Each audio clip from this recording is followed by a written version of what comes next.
Well, let's get right in it. Sex addicts do lie. They lie when they're in their addiction, and they might even lie early in recovery. And you're going to ask Dr. Weiss, why did they do that?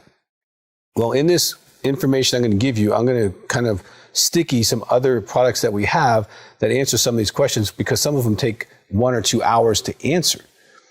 But they lie because when an addiction of any type enters a man or woman's life, they get robbed of 3 major areas of development: spiritual, emotional, and moral.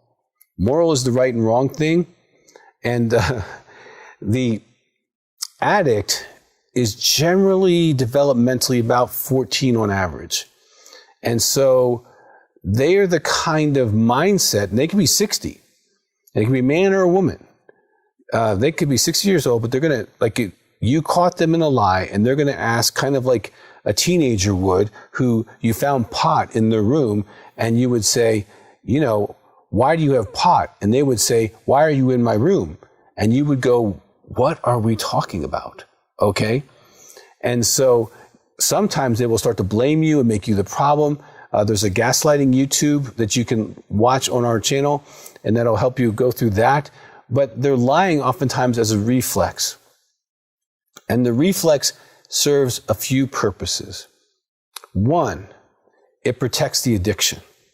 It protects their medicine, whether that's an affair, whether that's strippers, whether that's them being on websites, chat rooms, Facebook groups, or masturbation, pornography, whatever their particular flavor of sex addiction is, it will try to protect that supply. No, I didn't talk to him. No, I didn't talk to her. No, and well, I'm looking at the text. Yes, you did. Oh, well, it wasn't personal, you know, and you'll get into this crazy making conversations because you're dealing with a 14-year-old. So the first thing I want you to do is lower your expectations that you're dealing with an adult. You're not. Adults don't need addictions. Adults don't medicate their pain. They process it. They feel it. They talk about it. They move through it. They deal with it.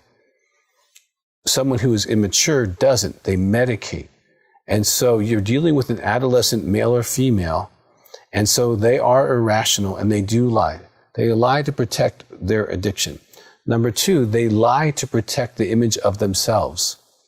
They lived in object relationships. Okay, I have a great DVD, mostly aimed for the women audience, but men will get a lot of it as well. When you marry a child, don't expect a man right away. And I walk through a lot of this stuff in great detail. I think it's almost 2 or 3 hours long.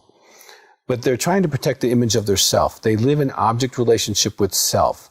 And so they want to be a good self and not the bad self. And they live in a dichotomous life.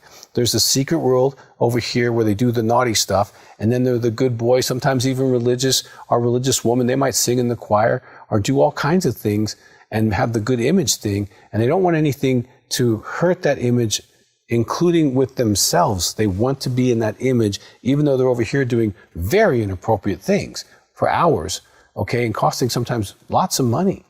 But they don't want these two worlds to intersect. I'm good when I'm over here, and I have my naughty side. And so they lie to protect that. They don't want to be integrated. Now, that's some of why they lie. And if you want to know why people lie, I have a DVD. And again, this is aimed more towards understanding why men lie. But if you have a female sex addict, you're in a lot of pain, sir. You are being lied to. And this video, even though it's called Why Men Lie, would definitely help you. I go through about 12 or 14 different reasons, including personality disorders, including several reasons why people lie.